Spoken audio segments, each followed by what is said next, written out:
This is the Twilight Whispers Club. The sky dims, the wind stills, and somewhere between day and night, a story leans in to speak. These whispers aren't loud, but they stay with you. You've been invited. Lean in close and listen.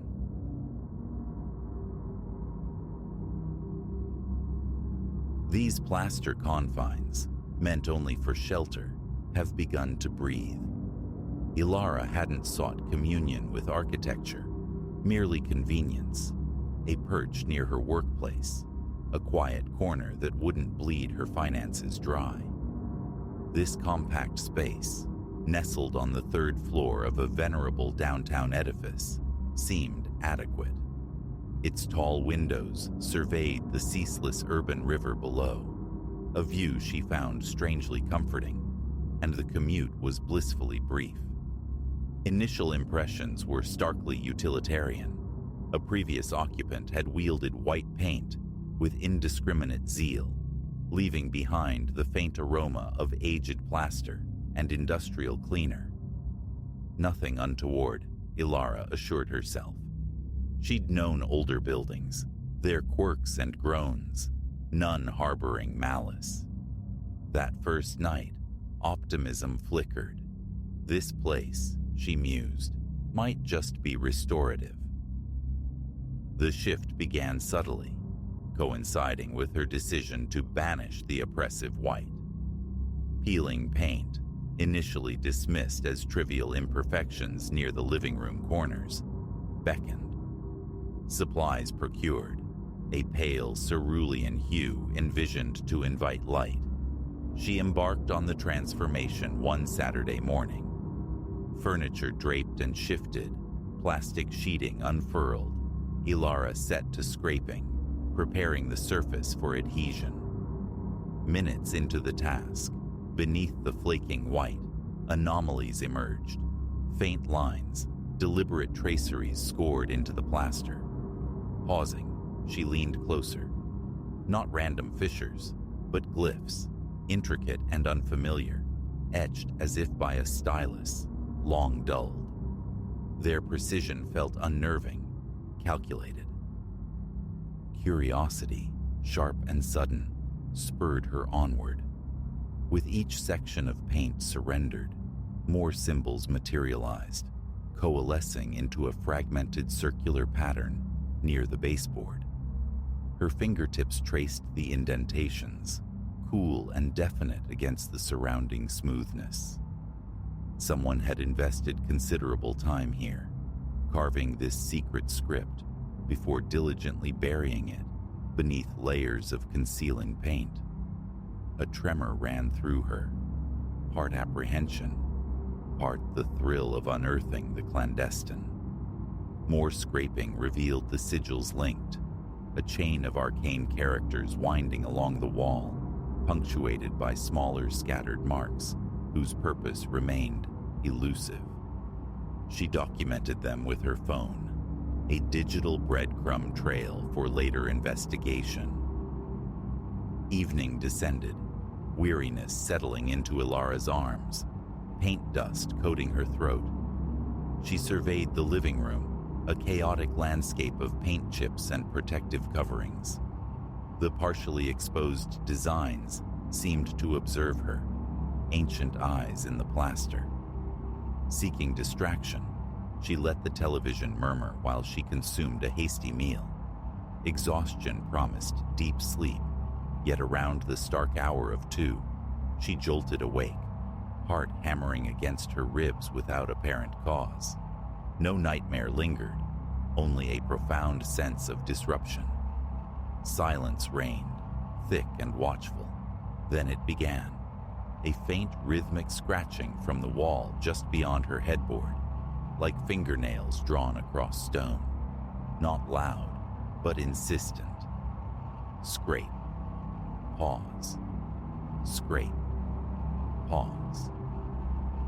Holding her breath, Ilara listened, mind scrambling for rational explanations, rodents, settling pipes. But the cadence felt too deliberate, too mindful. A cold prickle traced her skin. Her pulse throbbed visibly in her neck. Action felt preferable to paralysis. Sliding from bed, she pressed her ear against the cool plaster. The scratching ceased abruptly. In its place, a whisper slithered through the wall. A low, rasping susurrus, articulating syllables foreign to any known tongue, seeming to emanate from the very heart of the concrete. She recoiled, legs unsteady, fumbling for the light switch. Bathed in sudden brightness, she stood panting, scanning the room. Only the refrigerator's soft hum disturbed the quiet. Sleep eventually claimed her on the couch, the lights defiantly burning. The following morning brought a residue of tension. Work demanded normalcy, so Ilara forced the night's strangeness aside, attributing it to fatigue and imagination. Coffee acquired en route, the office provided a temporary reprieve, yet unease lingered. Her thoughts kept snagging on the cryptic symbols. During lunch, a furtive phone search yielded nothing conclusive, tantalizing glimpses of archaic scripts, occult diagrams, but no precise match for the wall's peculiar markings. By day's end, the knot in her stomach had tightened, pulling her homeward with a morbid need to know if the apartment held further revelations. Returning, she found the air thick with dust motes dancing in the afternoon light, the smell stale, expectant. The living room walls, scarred by her scraping, waited.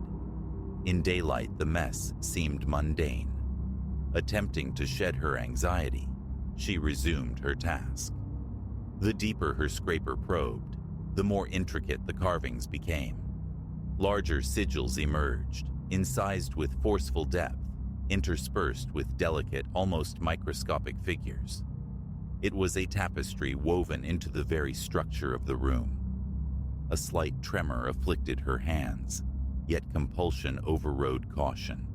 Circles nestled within circles, intersecting lines formed baffling geometries. Star-like patterns defied recognition. By evening, a significant portion lay bare. More photographs joined the growing digital archive. That night, sleep remained elusive. The television offered little solace, her gaze repeatedly drawn to the marked walls. Around midnight, soft footfalls echoed in the corridor outside her door, followed by a delicate tapping against the wall near the kitchen. Ilara rose slowly, pulse accelerating. The tapping migrated, halting near the window. She crossed the room, flicked on the light, peered out at the familiar streetscape. Lamps, passing vehicles, nothing amiss. Then, a sound directly behind her. A sigh, perhaps, or the quietest exhalation. Muscles locked. She spun around. Empty room, half-peeled walls, painting supplies in disarray. Her heart hammered violently. Switching off the light, feeling dangerously exposed, she retreated to the couch, huddled in the darkness, every settling groan of the old building amplifying her fear. Rest was fractured, shallow. An encounter in the hallway the next day offered grim context. An elderly gentleman, residing 2 doors down, responded to Ilara's cautious inquiries about previous tenants with a troubled frown. Several occupants, he recalled, had cycled through her unit in recent years, none staying long. One, he confided, had spoken of shadows glimpsed at odd hours, spectral forms drifting across walls as if migrating between rooms. That tenant departed abruptly, explanation unspoken. The neighbor himself experienced no disturbances, but admitted unease clung to rumors surrounding Ilara's specific apartment. Her stomach clenched. She was not the first. The conversation solidified her resolve. twisting it into a paradoxical knot. Part of her craved oblivion, longed to slather paint over the disturbing etchings and pretend ignorance. Yet another, more primal urge insisted on seeing the entirety of the hidden script. The building caretaker, questioned during the lease signing, had offered no warnings. A sense of betrayal soured her apprehension, but the lease was binding, escape financially prohibitive. Perhaps, she reasoned, uncovering the full scope of the carvings might reveal a pattern, a meaning, a way to counteract whatever presence lingered. Armed with a fresh scraper, she recommenced the excavation. Tiny grooves radiated from the main symbols, suggestive of meticulous work with a fine blade. Her fingertips grew raw, dust settling like a shroud on her clothes and hair. A distinct chill permeated the room, defying the heater's efforts. Her breathing grew shallow, each newly revealed shape triggering a spike in her heart rate. Repeating motifs began to emerge, looping lines and geometric forms creating an encompassing pattern around the living room. No figures, no anthropomorphic representations, just this abstract, unsettling language inscribed on the walls. An ancient ritual, perhaps? A warding? Or something else entirely? The deliberateness was palpable, a code left dormant. That night, the scratching returned, nomadic and insidious, sometimes near a corner, sometimes high by the ceiling. Flashlight in hand, Ilara stalked the sounds, pressing her ear to the plaster. It was undeniably inside, like fingernails burrowing through concrete, inching closer. Her pulse roared, sweat beaded on her palms. Intermittently, the whispers resurfaced, soft, guttural chants rising and falling, words frustratingly unintelligible. Gooseflesh prickled her skin, the hair on her neck erect. The urge to flee warred with a desperate need to understand. Her phone, wielded as a recording device, captured only static and faint clicks, stubbornly deaf to the spectral voices. Days blurred into a sleepless haze. Focus at work disintegrated. Colleagues inquired about her pallor, the bloodshot eyes, the tension etched into her posture. Nights became vigils, ears straining for the slightest anomaly. The walls themselves seemed to possess a subtle respiration. The living room symbols pulsed with a latent energy that frayed her nerves. One evening, a shadow detached itself from the periphery, flowed across the wall, and seemed to merge momentarily with the carved lines before vanishing. Ilara cried out, a strangled sound. She scrambled into the hall, activating every light switch, searching frantically, hands trembling.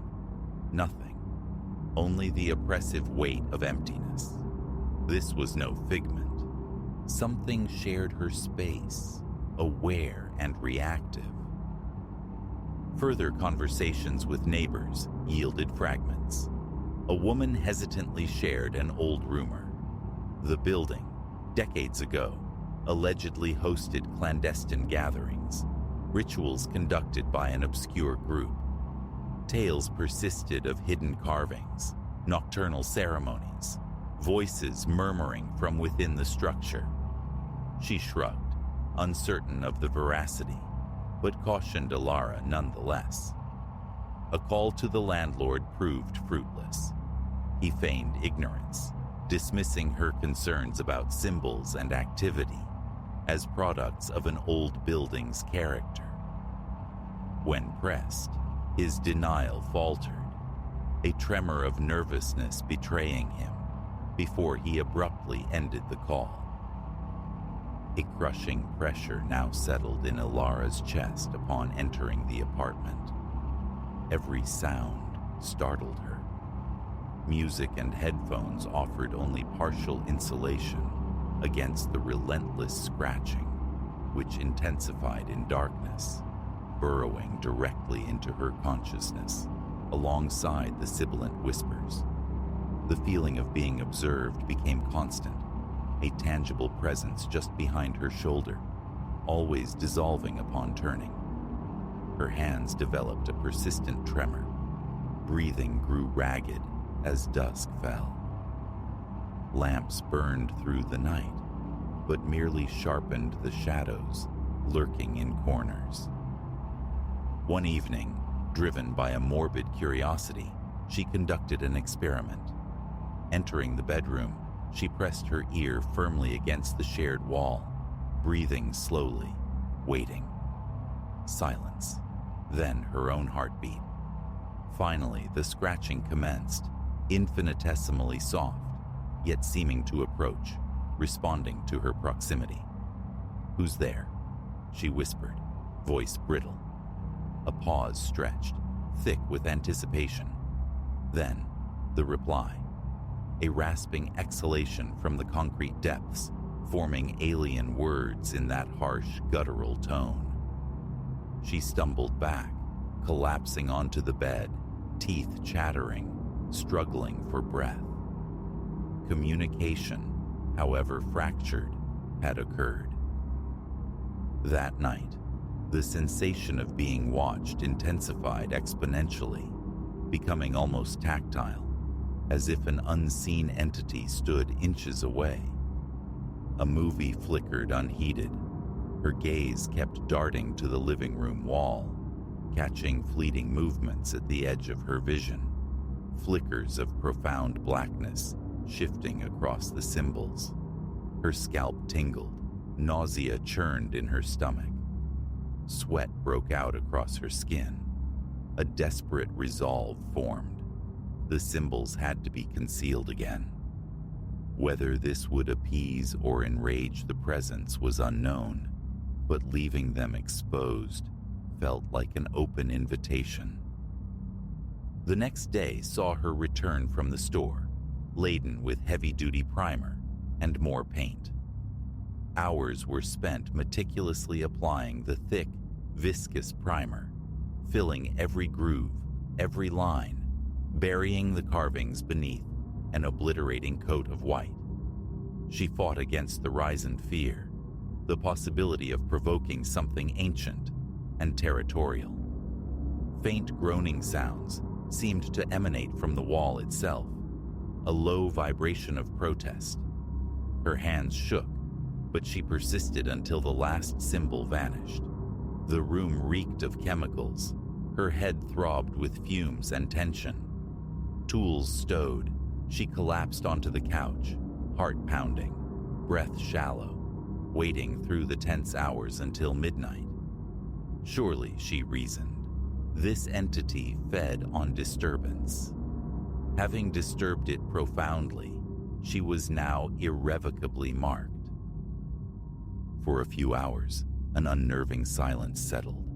Exhaustion finally dragged Ilara into a fitful doze. She awoke near 3 a.m. The sound was unmistakable, a slow, methodical scraping, louder now, more determined. Leaping up, chest constricting, she listened. It felt as if something was deliberately carving its way back through her fresh layer of primer. A chill traced her spine. Her eyes stung with panic.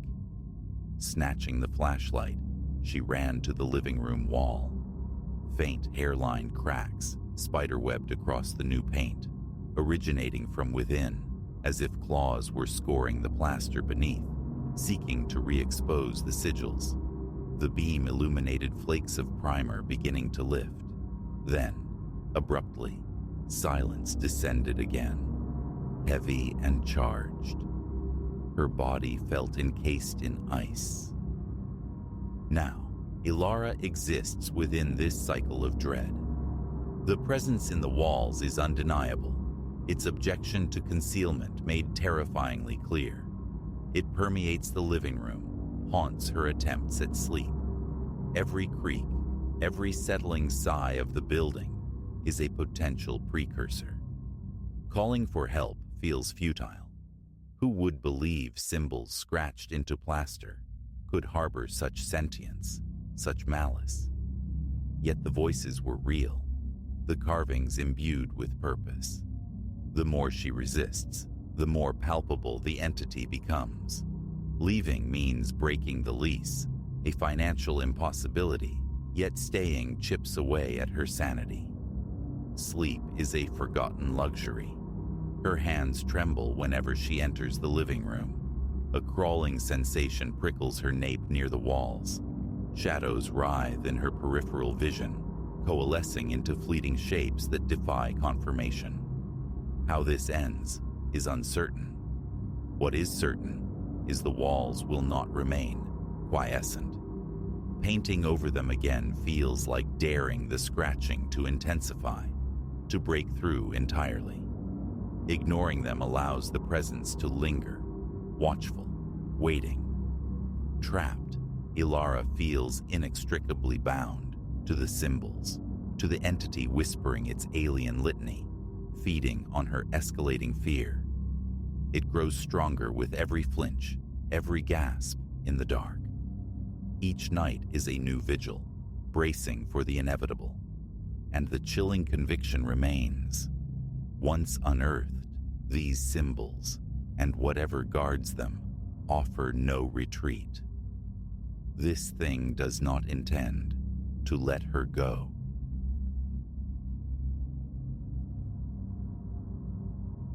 Highway 16 unfurled like a ribbon of weary asphalt, and somewhere along its length, the navigational device began its quiet betrayal. Its screen, a small rectangle of supposed certainty, stuttered, freezing, then jolting alive, sketching phantom routes across terrain I'd never traversed. 3 relentless days of Seattle negotiations had frayed me down to the nerve endings. The sole desire humming in my veins was the familiar embrace of Portland before the clock bled past midnight.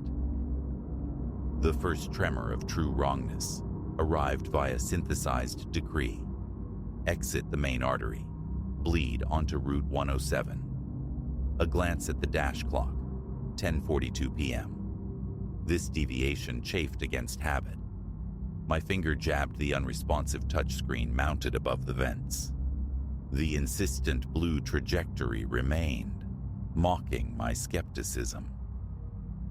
Take exit 47B to Route 107, the machine intoned again, devoid of inflection, sterile as a surgeon's blade. My grip tightened on the leather-wrapped wheel. The off-ramp loomed, a sudden gash in the night. Perhaps, I reasoned, some unseen snarl of metal or patient roadwork blocked the usual path. 4 hours welded to the Audi's seat had left my spine singing a dull ache. The lure of a potential shortcut, a balm to fatigue, proved irresistible. I veered onto the exit. Route 107 commenced benignly, a 2-lane scar through timberland thick as felt. The pavement beneath felt older, coarser, transmitting a rougher vibration through the chassis. My headlamps sliced the gloom, illuminating a yellow median line, fractured and faded, like an old memory. No sodium lamps offered solace here. No companion taillights bled red in the distance. My phone, inert in its cradle, offered no second opinion. Both hands remained clamped to the wheel, white-knuckled. Trees surged towards the tarmac, skeletal branches interlacing overhead, swallowing the meager moonlight that seeped through bruised clouds. The navigation screen flickered, a technological epileptic fit. The blue line vanished, then reappeared, transposed onto an unfamiliar thread of road. Recalculating, announced the impassive voice. Turn right in 500 feet. I leaned towards the windshield, eyes straining to pierce the oppressive dark where the turn supposedly lay. No signage, merely a slender dirt track dissolving into blackness. "This is madness," I breathed, the words sounding alien in the car's sealed silence. My hand reached again for the device, intent on wresting back control. The screen plunged into absolute black. A tap yielded nothing. The power button remained stubbornly inert. Slowing the vehicle, I scanned for any verge, any driveway offering sanctuary for a U-turn. The road offered no quarter, flanked by steep, unforgiving ditches. The forest pressed right to the edge, forming a claustrophobic arboreal tunnel. Reversal demanded an intersection, a break in this relentless green corridor. Suddenly, the screen blazed back to life, an unnerving sapphire glow in the Stygian interior. The map depicted terra incognita, adrift in a sea of blank green. No names, no landmarks, only the stark blue vector urging me onward.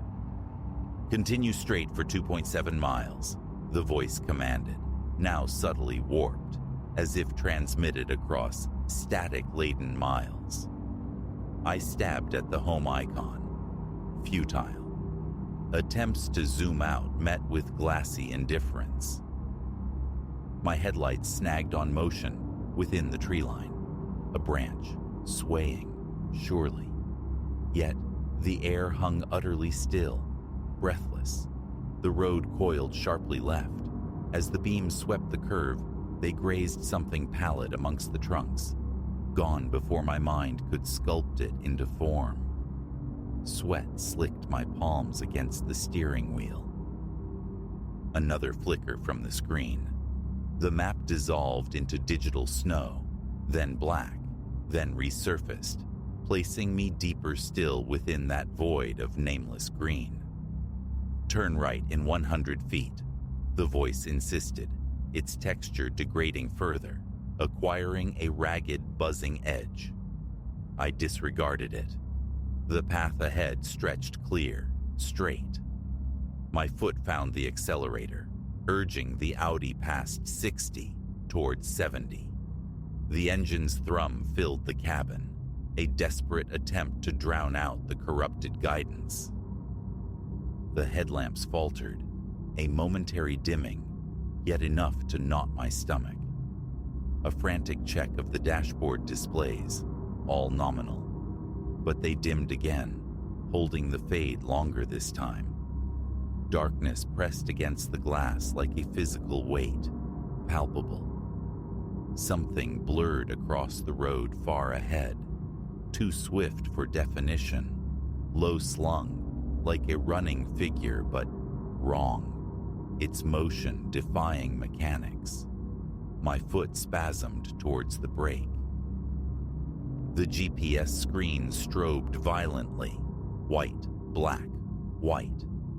The voice returned, thick with distortion, barely recognizable. "Stop, vehicle, immediately." An obscenity formed on my lips, though my velocity was already inexplicably decaying.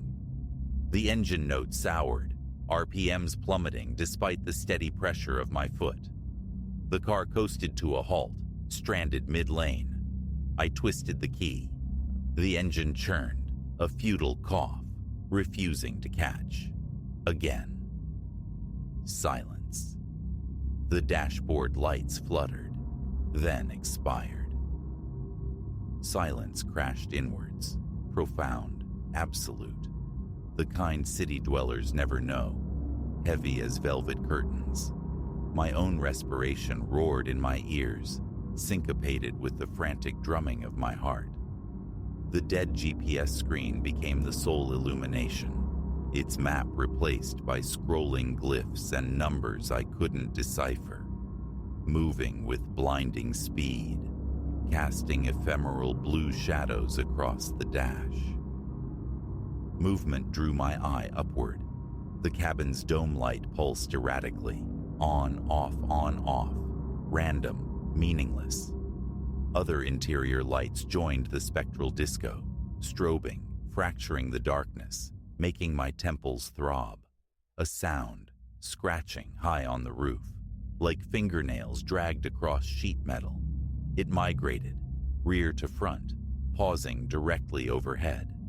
I froze, breath trapped in my chest. The scratching resumed, more insistent. A concavity appeared in the headliner, pushing downwards. Something was up there. My fingers scrabbled for the phone. Its screen remained stubbornly black. Power button, home button, nothing stirred it from its coma.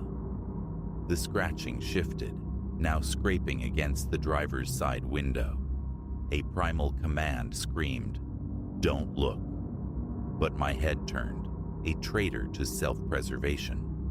A face pressed to the glass, viscous, pale, elongated. In the strobing chaos, features remained indistinct, save for voids where eyes should have been.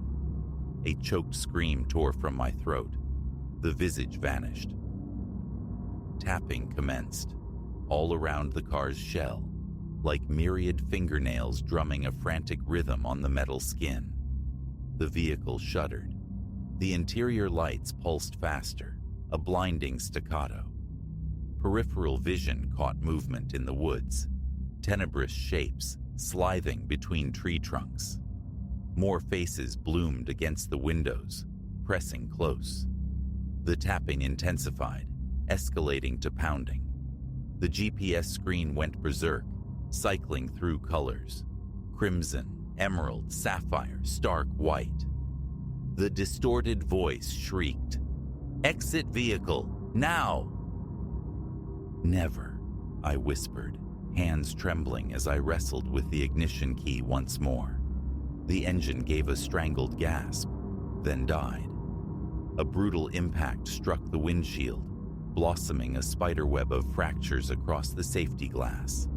Another blow. The cracks deepened, spread. The drumming on the roof found a rhythm.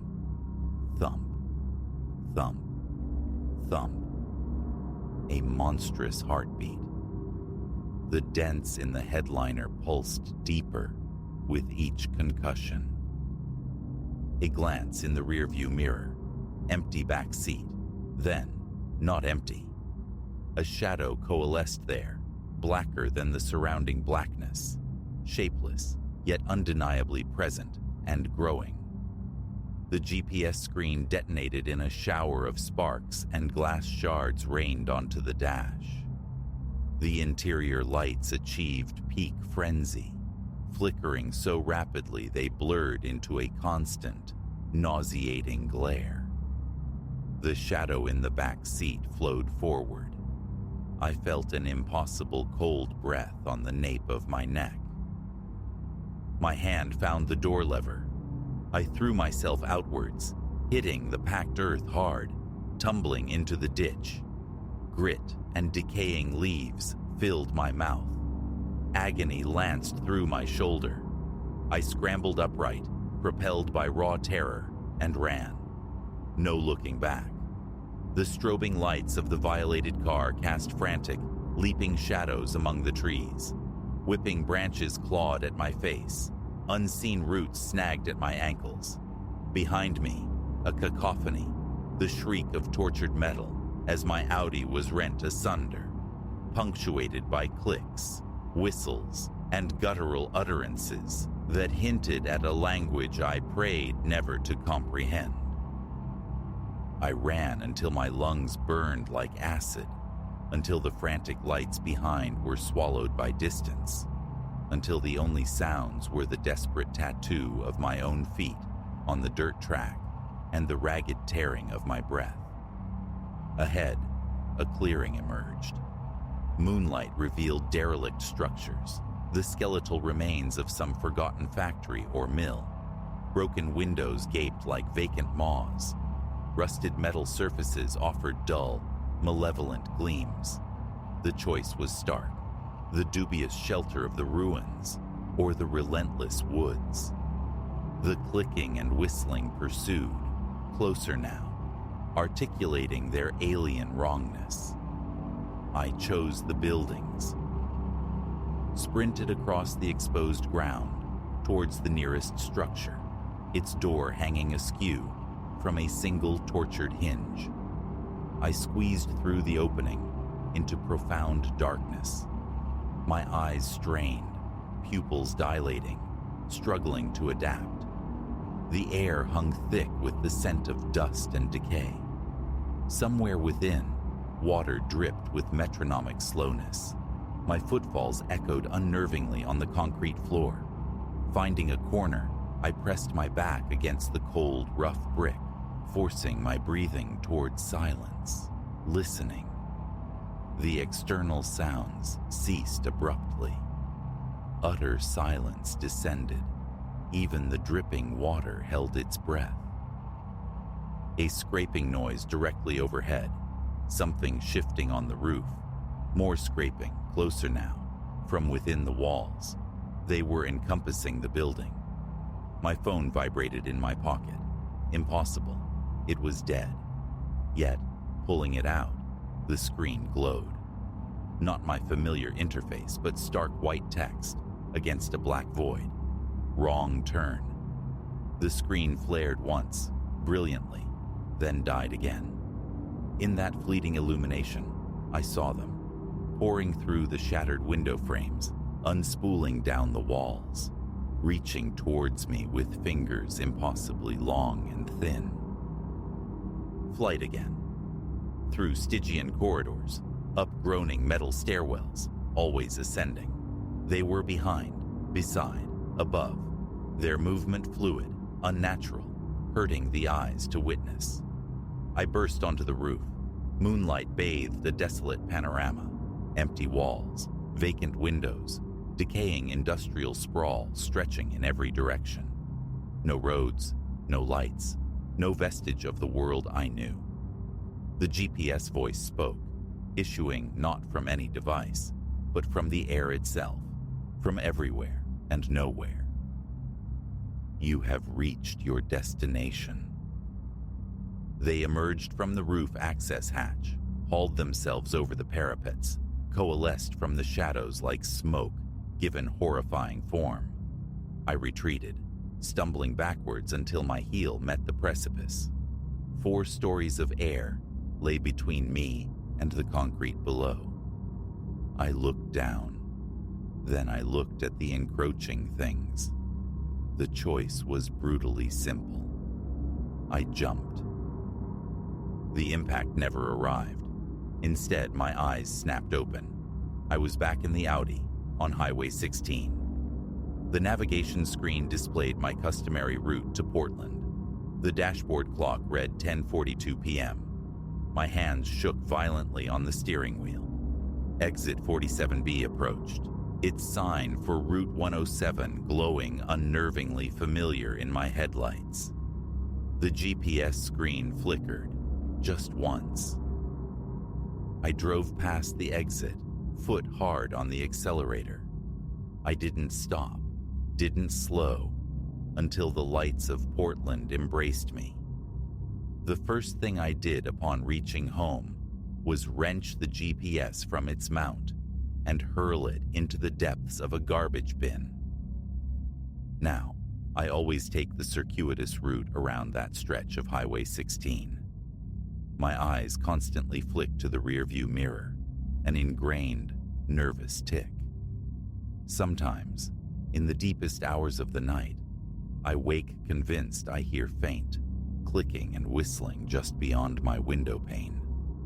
And whenever I glimpse a navigational screen flicker, even momentarily, a tremor starts in my hands. Because I know what lingers down those wrong turns, inhabiting the dark interstices between known places, where maps dissolve into nonsense and roads lead only to dissolution. They are still waiting. And sometimes, adrift in the lonely hours before dawn, a chilling thought surfaces. Did I truly escape? Or am I perpetually falling from that rooftop, forever poised to awaken again at 10:42 p.m., bearing down on exit 47B, where the nightmare endlessly restarts? Certainty remains elusive, but this much I know. I will never take that exit again. Never follow where those entities beckon. Some turns, once made, echo forever. Some roads are not meant for return journeys. The space on my dashboard where the screen once sat remains vacant and dark, and that absence is the only comfort I allow myself.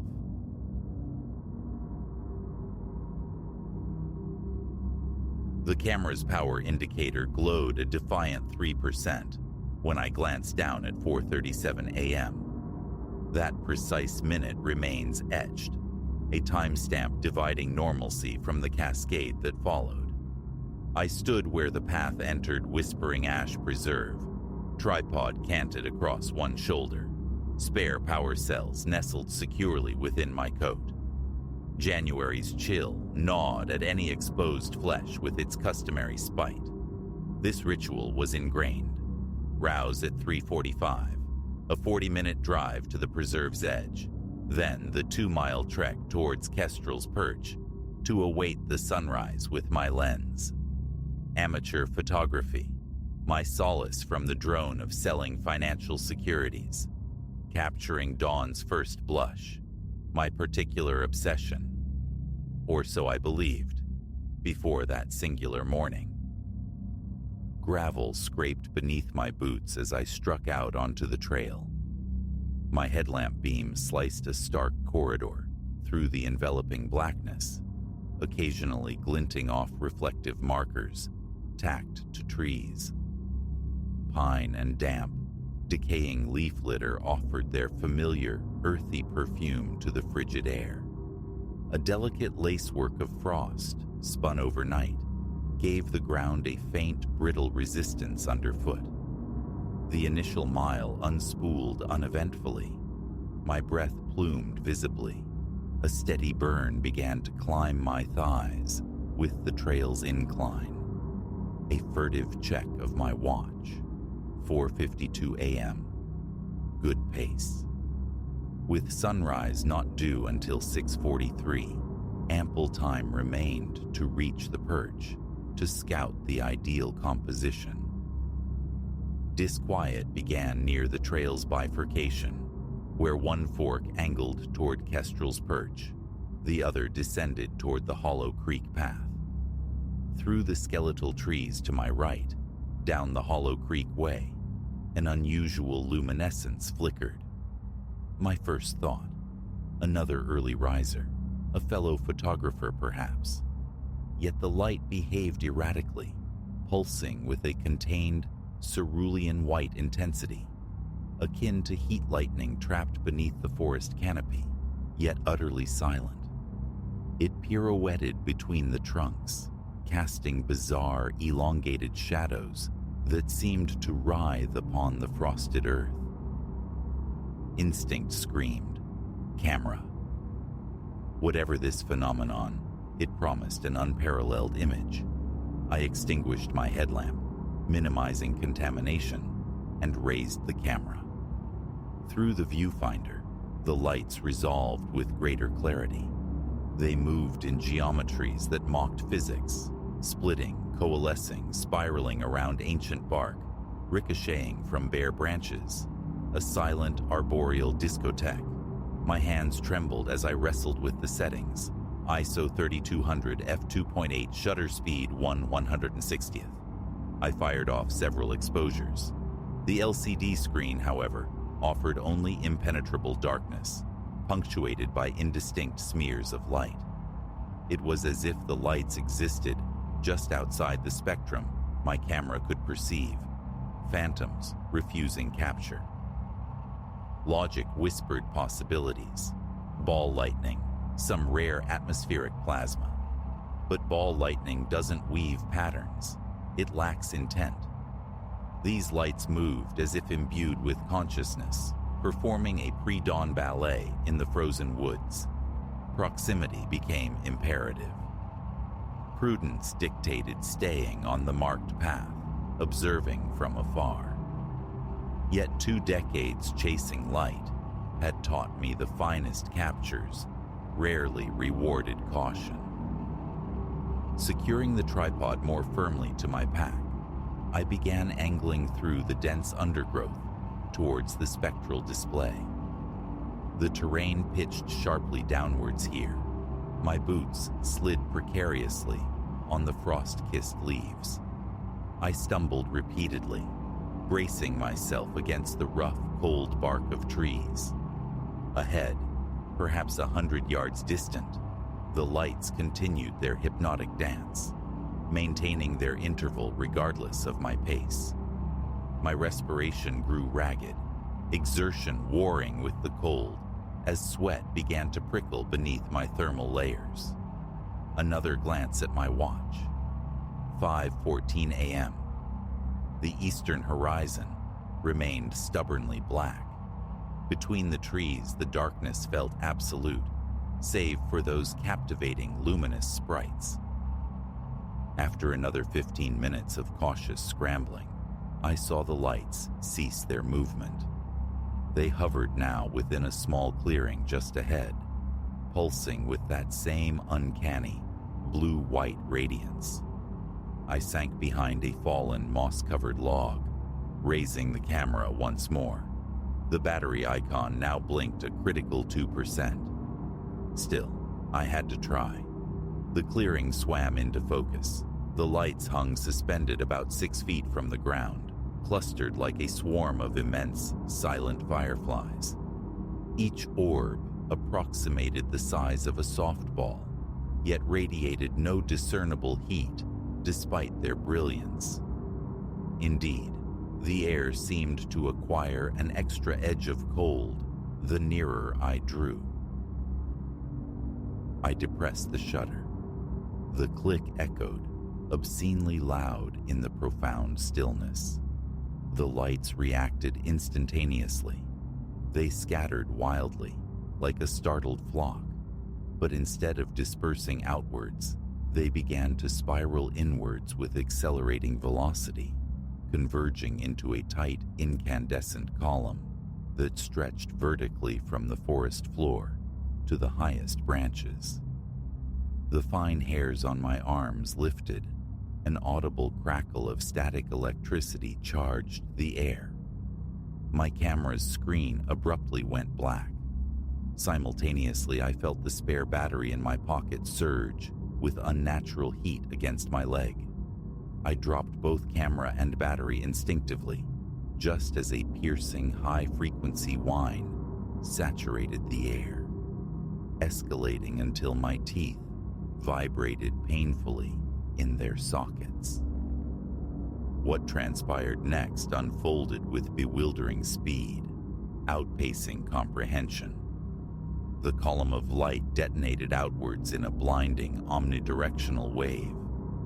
When my vision swam back into focus seconds later, the clearing was plunged back into darkness, yet it was not empty. Movement stirred the frost-covered leaves, footprints, appearing sequentially, impressed into the delicate rime as if by invisible feet traversing the small space. Their pattern, however, was chaos. They overlapped, crisscrossed haphazardly, some pointing one way, others the exact opposite. Some sank deep, suggesting immense weight. Others barely skimmed the surface. My heart hammered against my ribs, a frantic drumbeat against the silence, as I watched these phantom impressions materialize. They appeared faster now, more erratically, describing a frenzied, impossible choreography. Then, as abruptly as they had begun, they ceased. The final set of prints led to the clearing's very center, and simply ended. Vanished into the frigid air. I remained frozen behind the log, time losing all meaning. Perhaps minutes, perhaps an eternity. My hands shook so violently, I struggled to hold my flashlight steady. Summoning a fragile courage, I finally moved to examine the clearing. The flashlight's beam confirmed the print's reality, stark against the frost. I forced myself into a semblance of methodical observation, like documenting an inexplicable scene. The impressions varied wildly in size and depth. Some resembled human feet, size 10 or 11 perhaps. Others were diminutive, childlike, and some bore no resemblance to any terrestrial creature I knew. Elongated, with strange, spur-like protrusions where digits should be, their shape hinted at a gait utterly alien. My light snagged on something metallic near the clearing's center. My camera lay face down in the leaf litter, its battery compartment sprung open, empty. The spare battery from my pocket was gone, without a trace. The camera body itself felt arctic to the touch, colder than the ambient air, as if pulled from deep cryo storage. The eastern sky bled the first faint suggestion of gray when I finally gathered my wits and my useless equipment. My watch face was frozen at 5:14 a.m., its digital display inert despite a battery less than a year old.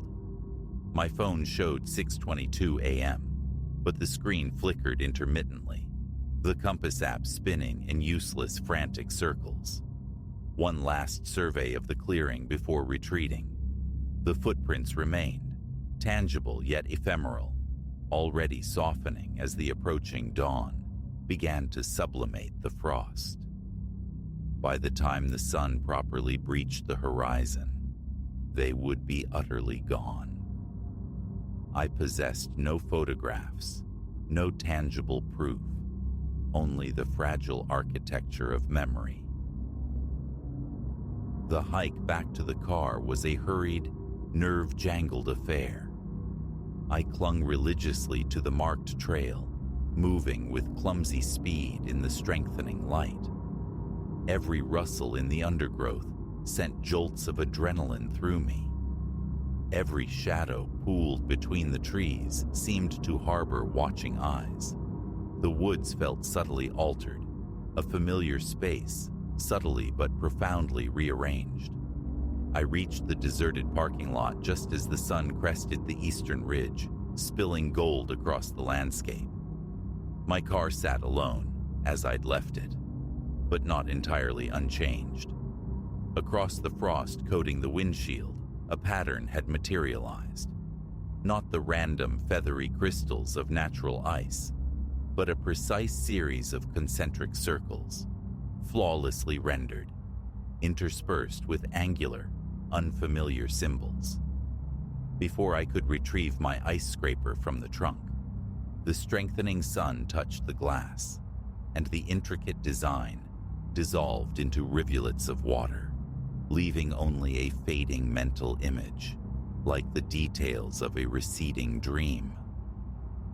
I haven't returned to Whispering Ash Preserve since that morning. My camera, despite new batteries and memory cards, remains inert. The images I believed I captured of the lights simply do not exist. My watch eventually resumed ticking, though its accuracy remains perpetually suspect. Sometimes, on crisp, clear mornings, gazing from my window towards the distant preserve, I fancy I see fugitive glimmers of blue-white light deep among the trees.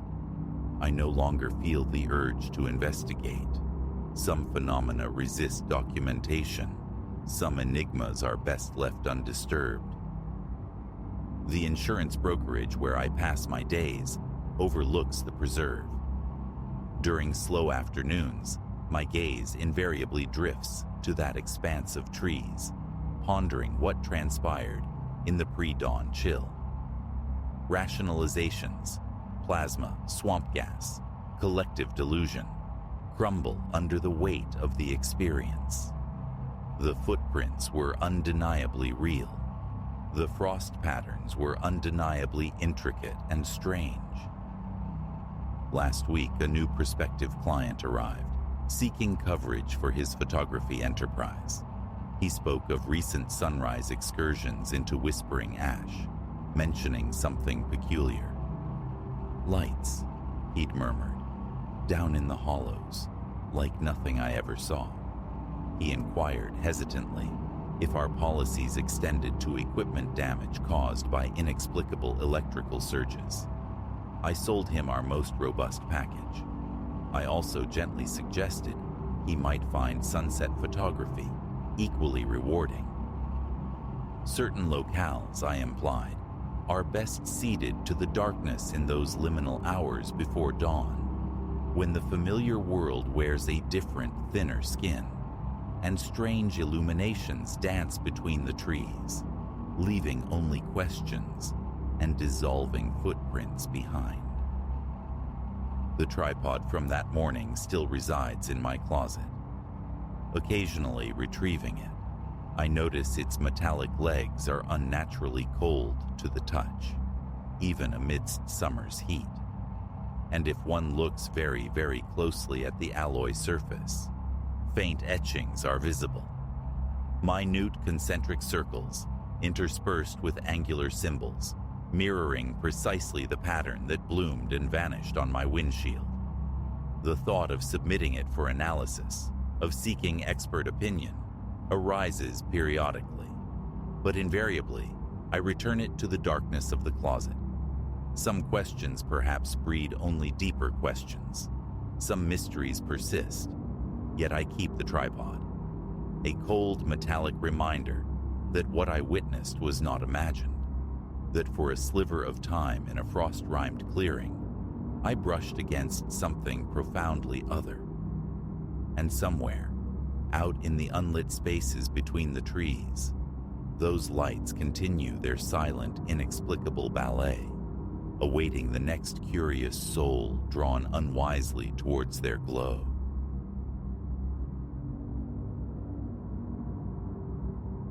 Monday unfurled itself across a pewter sky, the wind pressing down like a damp hand as I navigated the rutted track towards the farmhouse. 2 duffels resided in the boot of my car. A worn leather satchel containing my laptop was slung across my chest. Before disturbing the silence further by unloading, I circled the structure. Its skin was aged parchment, paint flaking like sunburnt skin, fissures spiderwebbing near the window frames. The front porch sagged, its boards warped, a single step canted at an awkward angle. Enveloping the property were fields of desiccated grass, hemmed by dilapidated fencing. A scattering of trees, gnarled and denuded, stood stark against the gloom further out. And there, impaled in the tired soil, several scarecrows presided, their burlap faces tilted towards the bruised horizon. 3 silent figures, widely spaced.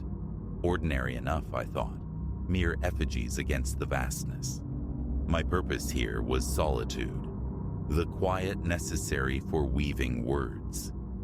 Unexplained occurrences were not part of the itinerary. That first twilight saw me wrestling my belongings indoors. The farmhouse interior exhaled simplicity. A diminutive living space offered a threadbare sofa, a solitary armchair, a low table. To the right, the kitchen presented an antiquated refrigerator, humming a low thrum beside a gas stove. The lone bedroom felt constricted, holding only a narrow bed and a scarred dresser. In the bathroom, the sink faucet coughed and sputtered under my testing hand. I moved through the rooms, a procession of flipped switches. Some bulbs flickered into reluctant life. Others buzzed with a weary resonance. Floorboards groaned their protests beneath my weight. Door hinges whined their metallic complaints. An aroma clung to the air. Damp, ancient wood, the ghost of countless rains. But I chose to disregard it, setting up my laptop on the kitchen table amidst a scattering of notes.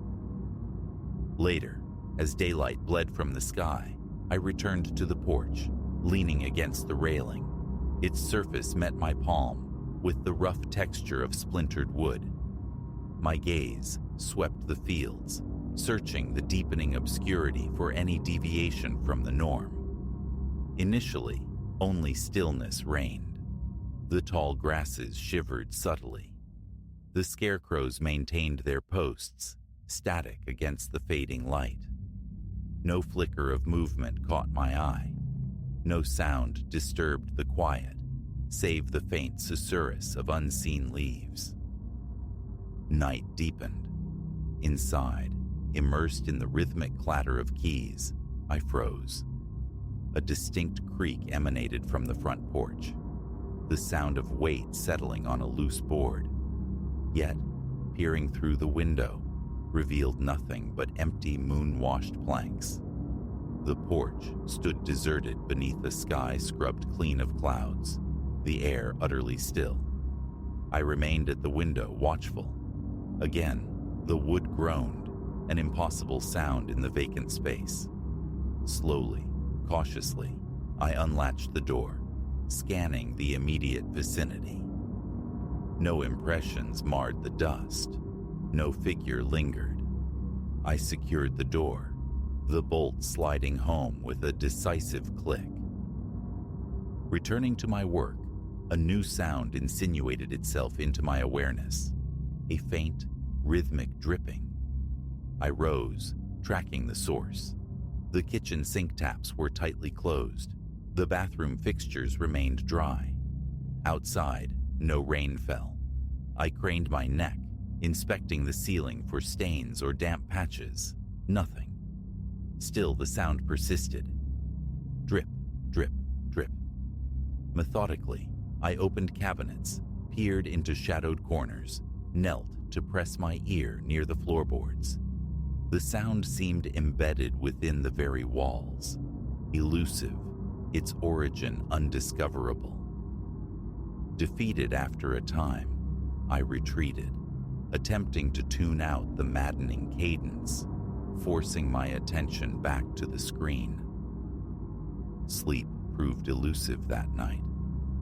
The mattress offered little comfort, and I drifted in and out of consciousness, startled awake more than once by the distinct impression of footsteps crunching softly outside. Each time, investigation revealed nothing. Dawn arrived gray and uncertain. Stepping outside, I surveyed the fields. The 3 scarecrows occupied new positions. The previous evening, they had faced outward, towards the vast expanse. Now, one stared directly at the farmhouse. Another regarded the empty road, and the third bowed its straw-stuffed head towards the earth. A frown tightened my brow as I walked towards them. Close up, they retained their mundane construction. Cast-off clothing packed with dry grasses, hats tugged low. I reached out, touching one frayed sleeve. The texture was merely old fabric and brittle straw. No concrete proof of their nocturnal migration existed, yet an unshakable certainty settled within me. They had not stood thus before. The afternoon was dedicated to writing, though my concentration frayed easily. I left the front door slightly ajar, wedged open with a chair, a concession to the need for quick glances outside, should any new strangeness arise. Around noon, a low resonance drifted from the fields. Not a voice, but something akin to a profound sigh or a deep guttural hum. Pushing the door wider, I stepped onto the porch. The tall grass rippled and swayed with an unnatural vigor, despite the absence of any significant breeze. The vegetation seemed to undulate, suggesting the passage of something substantial beneath its surface. Squinting, I could discern no clear form, only the hypnotic bending and straightening of countless blades. The scarecrows remained scattered, though one now appeared tilted at a peculiar angle. I ventured out a short distance, approaching it cautiously. Within a few feet, the air turned noticeably colder, raising goose flesh along my arms. The figure's head seemed minutely turned, angled slightly towards me. Had it been so a moment prior? Reaching out, I gave it a tentative nudge. It was anchored fast to its supporting stake. Retreating, I sought the dubious sanctuary of the house. Evening descended, and with it, a renewed effort to immerse myself in work, to ignore the unsettling periphery. A few pages materialized before the familiar sounds returned. First, the porch timbers groaned their familiar complaint. Then, a soft, hesitant tapping brushed against the door. Through the window glass, my own reflection stared back, superimposed on the darkening scene. Beyond it, near the distant fence line, a silhouette took shape. Indistinct in the gloom, it appeared larger than human, hunched, with unnaturally long arms. It slid between the skeletal trees and was swallowed by the deeper shadows behind them. I remained frozen, watching the space where it had been. It did not reappear. Later, ensconced in the living room's pool of light, my gaze drifted towards the glass door at the rear of the house. A shape coalesced against the pane. A face. I recoiled, nearly tumbling from my chair.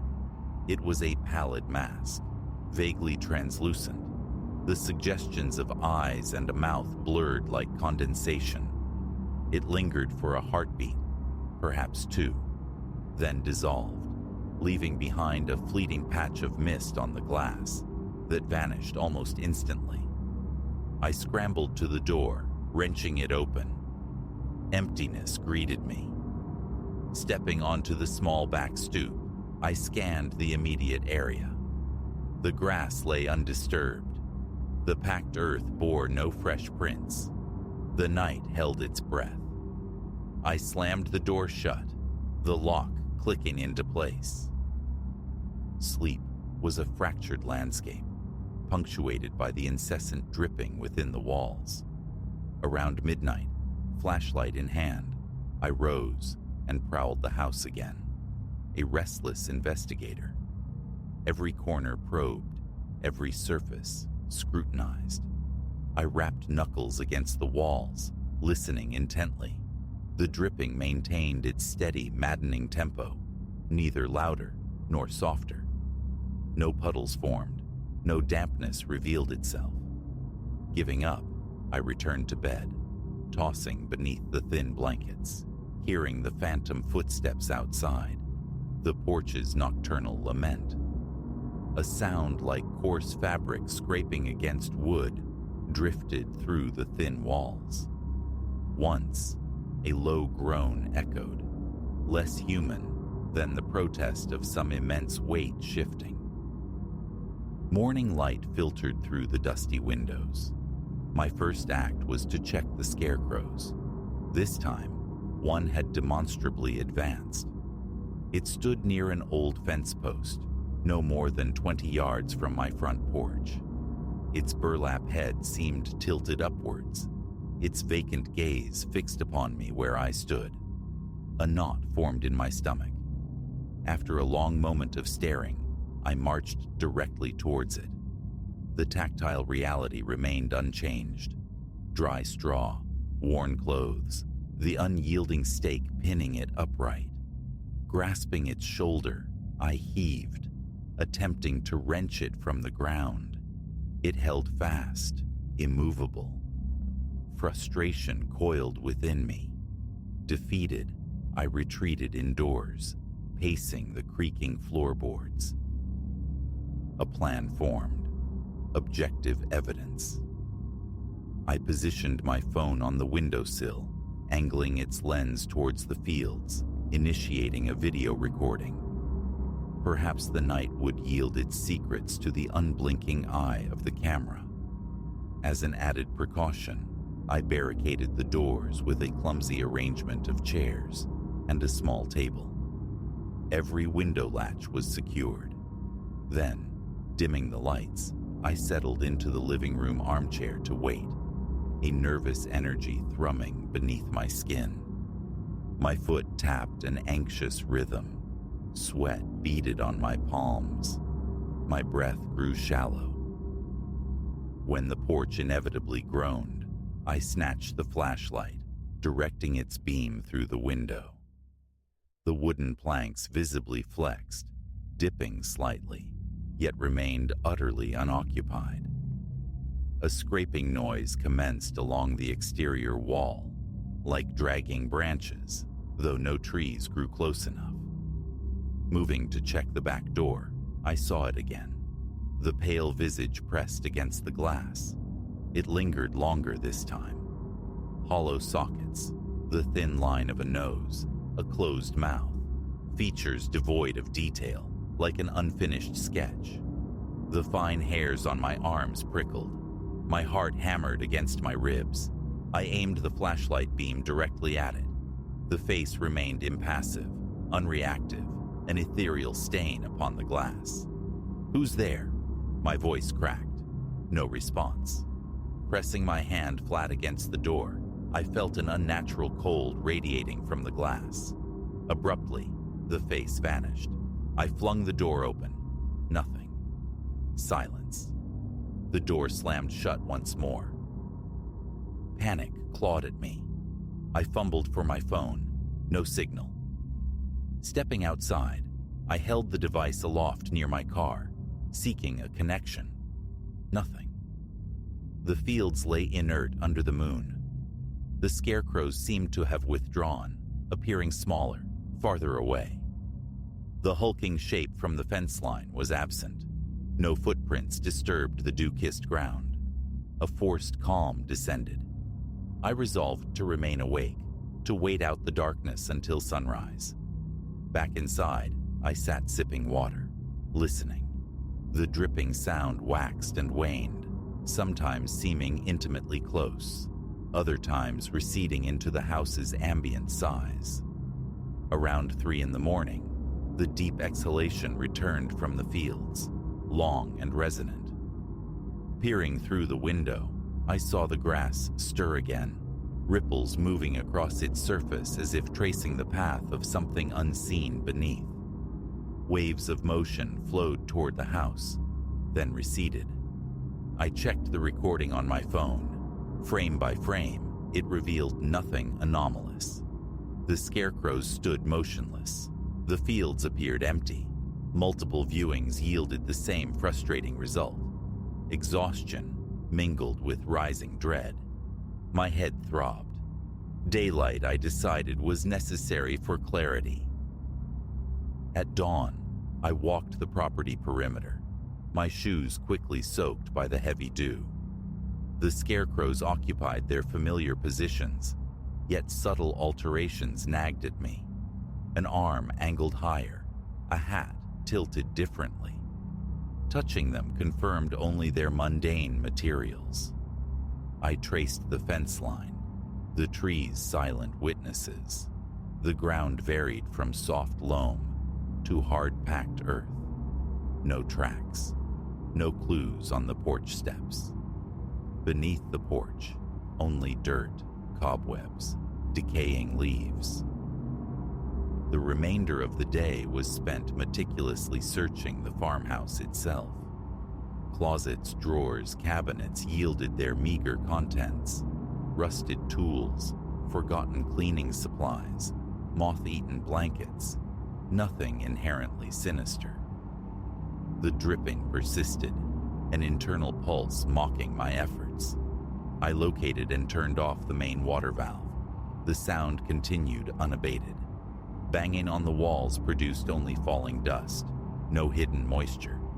The attic, accessed through a ceiling hatch, proved empty save for brittle cardboard boxes and dry floorboards.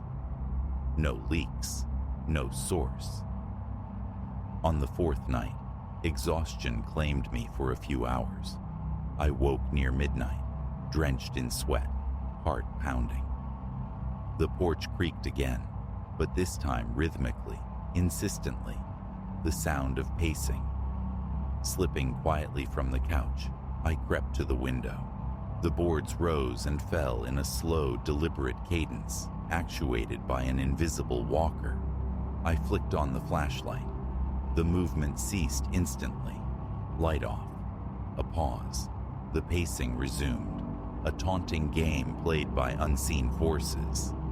A tightness constricted my chest. Jaw clenched, I retreated from the window, remaining within the dubious safety of the walls. Later, movement flickered at the edge of my vision, near the fence line. The now familiar shape materialized, hunched, immense, ungainly. It darted between two trees, long legs propelling it with surprising speed, arms swinging low. Utterly silent, a hard swallow.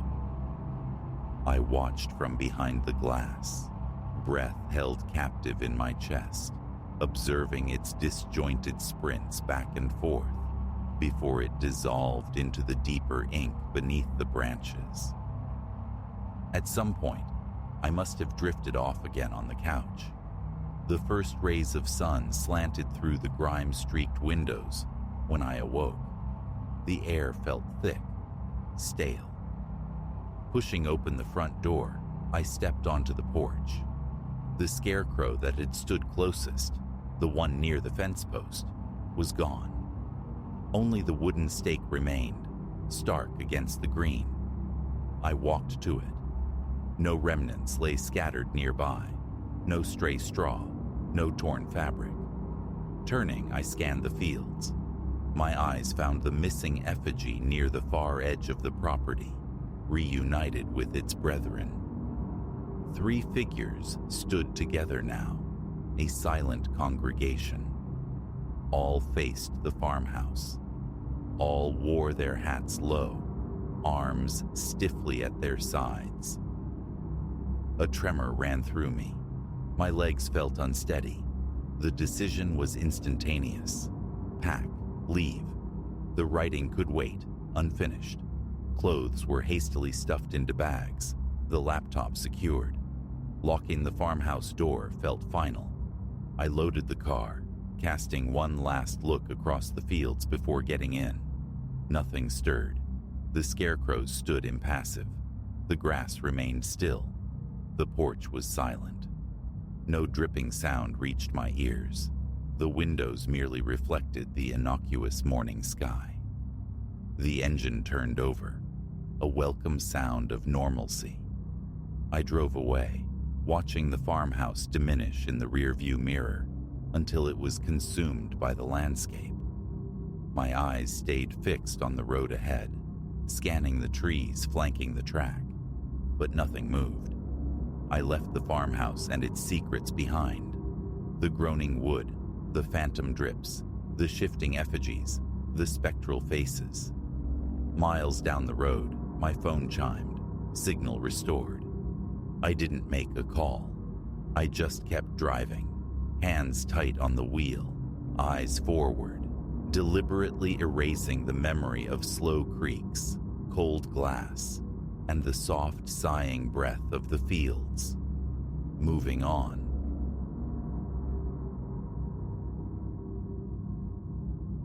How long this damnable haze has held me, I cannot reckon. Time itself seems to have dissolved in the suffocating whiteness. A rasp scrapes raw my throat, punishment for breathing this cold, wet breath of the fog, and a slick chill persists beneath layers meant for warmth. When I first strayed from the marked path, hours ago, a lifetime, the woods possessed a deceptive tranquility, a weekend ascent, a simple prescription to purge the city's clangor from my mind after months immured in my flat. Summit, vista, return before dusk. The plan's elegant simplicity now mocks me. Nothing retains its familiar shape. The trees themselves warp into alien geometries within this opalescent shroud. Everywhere, the white oblivion presses, denser than any mountain fog I've known. It coils and eddies without wind, a living entity breathing itself across the landscape. And the scent, faint, elusive, an antique decay like air, locked too long in a forgotten chest, yet carrying a subtle wrongness that knots the stomach. My eyes sting. Stand still too long, and a vertiginous lurch follows, the very earth seeming to cant beneath my boots, like a tilted carousel. I fix my gaze on a looming trunk, mere paces away. Each step towards it is a squelching surrender into sodden leaves and yielding earth. My heart hammers against my ribs, accompanied by a persistent leaden weight in my chest. An undeniable certainty settles. Something is fundamentally awry. Again, the compass comes out. Again, the needle dances a frantic, useless jig, refusing allegiance to any pole. My GPS, its battery full when I departed my rented cabin, nestled in the foothills, remains stubbornly black, a dead eye reflecting only the gloom. A frustrated shake, a muttered curse, futile gestures. Reaching the tree, I sag against its damp bark, gasping, willing the panic to subside. Through the swirling miasma, another form resolves, indistinct, perhaps a dozen feet distant. I freeze, pulse frantic.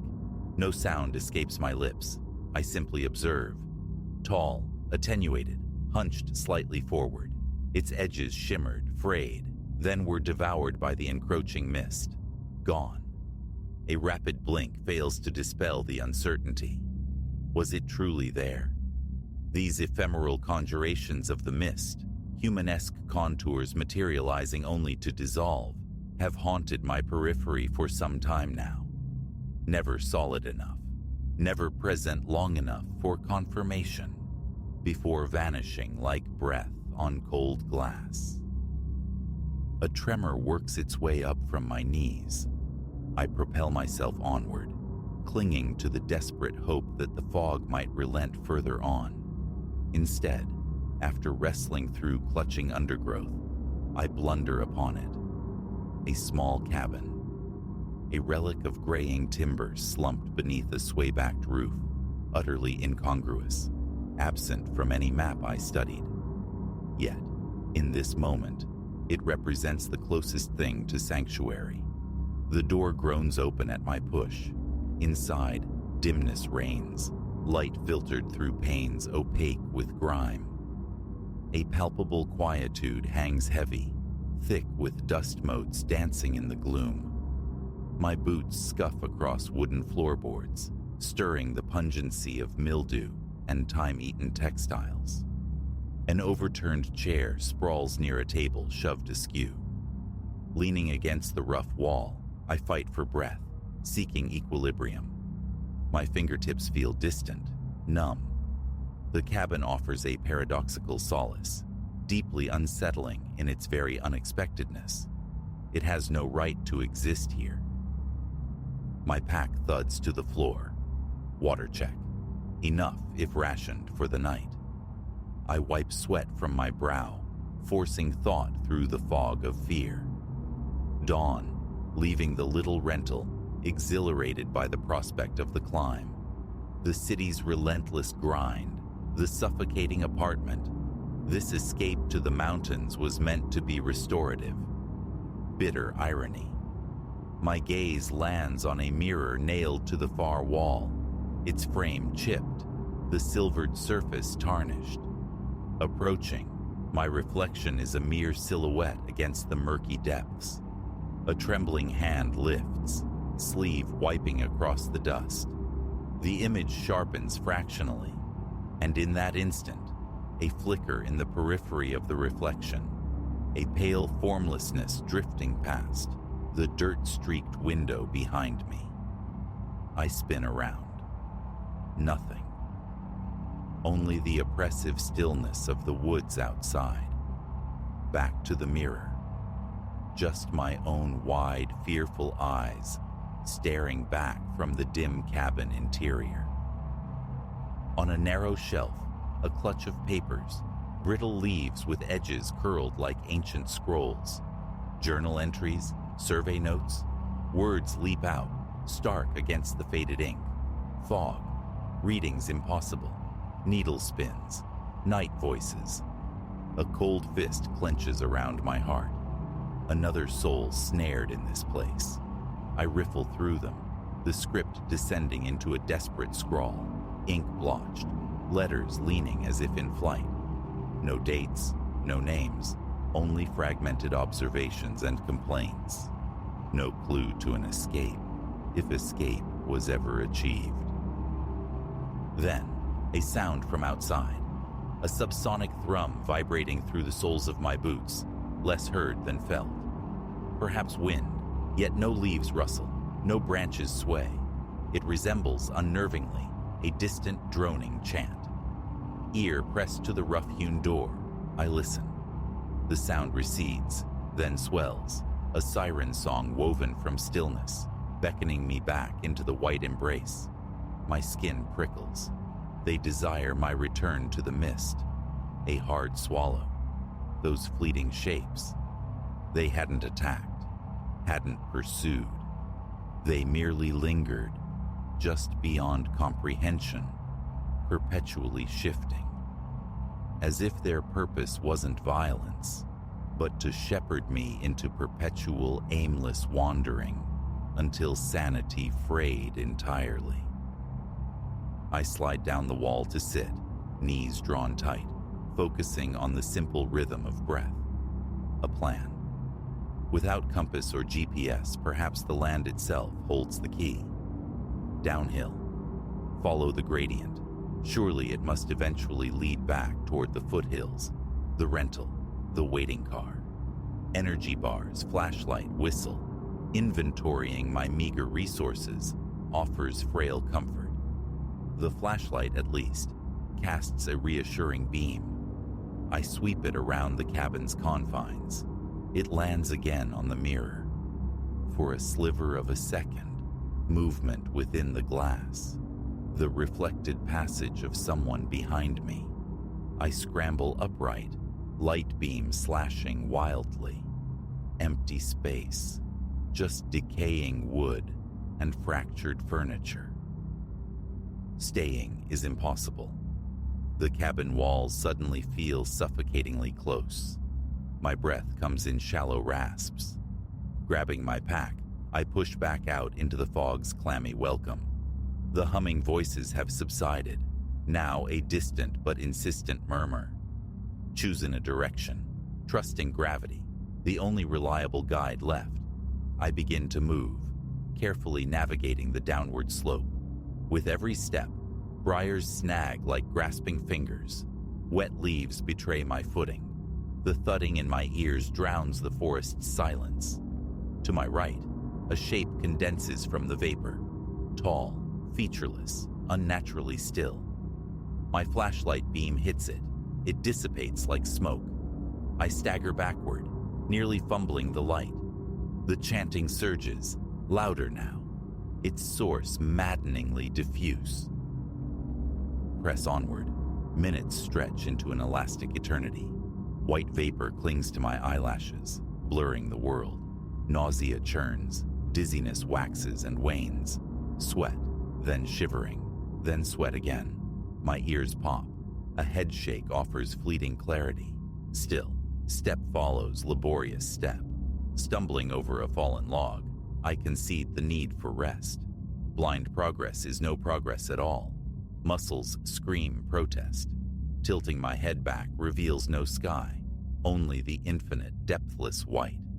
Have I circled back? Lost the downward path? The chanting fades abruptly, leaving a vacuum of silence that feels vast and consuming. I bite my lip, the sharp tang of copper grounding me momentarily. Rummaging in the pack yields the whistle. 2 sharp blasts pierce the quiet. The sound dies almost instantly, absorbed by the muffling vapor, returning as only the faintest, mocking echo. No response. Closing my eyes, I struggle to reconstruct the map from memory. The rental cabin, 2 hours from the main road. A clearly marked trail. Southeast should lead toward the river. But where is southeast in this disorienting void? The compass remains useless, its needle still quivering erratically. The GPS, checked again, stays stubbornly inert. Phone signal, non-existent, trapped within a bubble of profound confusion. Suddenly, footfalls, close behind. I bolt upright, heart seizing. The flashlight beam cuts through swirling mist, illuminating nothing. Yet the feeling persists, a presence, ancient and vast, passing nearby. The hairs on my nape prickle. Those journal pages, voices, impossible readings. Could this fog be more than mere weather? Something elemental, perhaps, enduring for centuries, luring travelers from the path, condemning them not to death, but to endless, panicked wandering. No, that will not be my fate. Teeth gritted, I force my legs into motion. The ground still seems to incline downwards. I cling to that. Keep moving, I whisper, the sound cracking. Keep moving. Each footfall becomes a mantra. Periodically, the outlines reappear, those phantom sentinels materializing at the edge of sight. I refuse them my direct gaze now, recognizing the lure toward panic, toward the futile circling they seem to encourage. My flashlight beam flickers, weakening. A constriction tightens my throat. I quicken my pace, the mist pressing against my eyes like damp cotton. The memory of the mirror surfaces, that fleeting reflection behind me. Was the presence in the cabin too? Is it somehow inside me now? A sharp pang in my chest makes me gasp, stumble forward. The chanting returns, amplified, a resonant choir seeming to call my name. It pleads for attention, urges me to turn, to follow it back into the fog's heart. My teeth chatter uncontrollably. Leave me alone. The shout sounds absurdly small, swallowed instantly. The chanting persists, but then it splinters, reforming as insidious whispers that seem to originate behind my own eyes. I swat blindly at the air, nearly losing my grip on my pack, driving myself onward, palms slick with sweat. The certainty grows, cold and heavy. I am walking in circles. The cabin might be just behind me, or ahead, or perhaps it never existed outside my desperate mind. Time loses all meaning. Then, something shifts. A subtle dilution of the white ahead, a promise of clarity, however faint.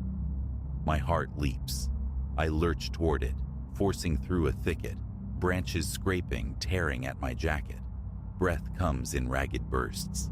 Step by painful step, the air thins perceptibly. I stumble onto a slope I recognize. This configuration of rock, yes, surely near the trail's beginning. Hope, fragile but fierce, surges. The compass needle still oscillates, but less violently now. My phone, tried again, emits a weak electronic chirp. No signal, but not entirely dead. An exhale, a long shuddering release as I fight to quell the trembling in my limbs. Behind me, the chanting recedes, yet its presence lingers, a palpable weight on the back of my neck. They haven't departed.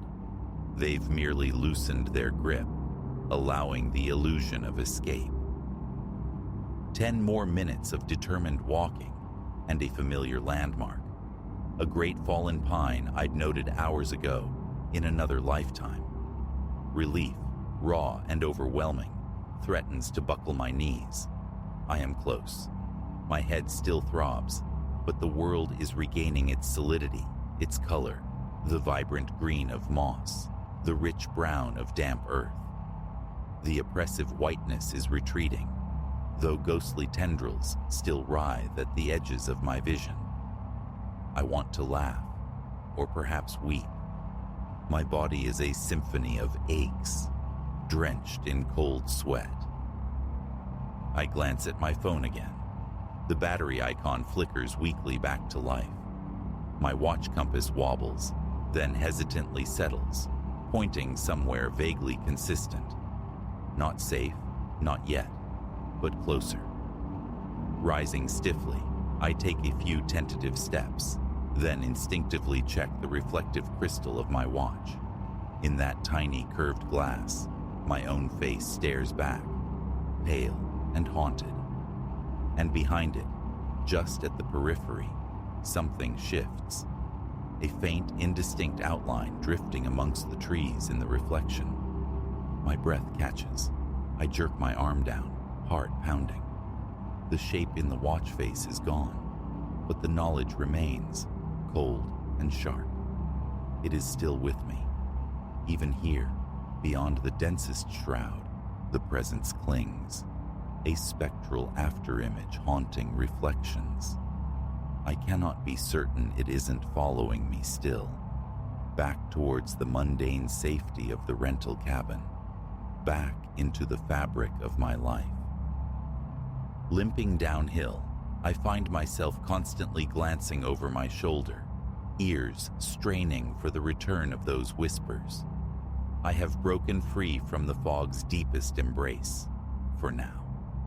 But I feel its touch deep within my bones, an indelible stain on the psyche. My compass will never again feel entirely trustworthy. Reflections will forever hold a potential menace, scanned for that flicker of white, lurking just behind my shoulder. The mist doesn't need to kill. It only needs me to remember. And I do. I always will.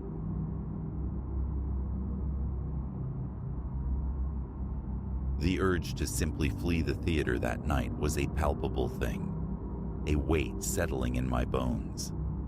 My rounds were done, the checklist mentally ticked off. Weariness clung to me like the scent of stale popcorn, and the siren call of home was deafening. Yet, a thread of sound, impossibly fine, snagged my attention, issuing from the speaker linked to the primary stage microphone. A residual resonance, perhaps? No, it was melodic, a feminine voice tracing an unfamiliar, ethereal tune. In that instant, the axis of my ordinary world tilted. I halted beside the hulking mixing console, my gaze drawn to the void of the stage, dimly lit and utterly vacant. A frantic drummer took up residence in my ribcage. No one occupied that space, and the entire sound system slumbered in standby mode. A phantom signal, maybe? Interference bleeding across frequencies? Logic offered flimsy explanations, none satisfying. Still, a final diagnostic sweep seemed prudent before surrendering to the night.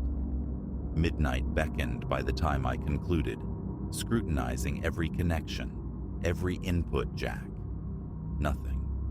Not a whisper of malfunction. But the melody lingered, an echo imprinted on my mind.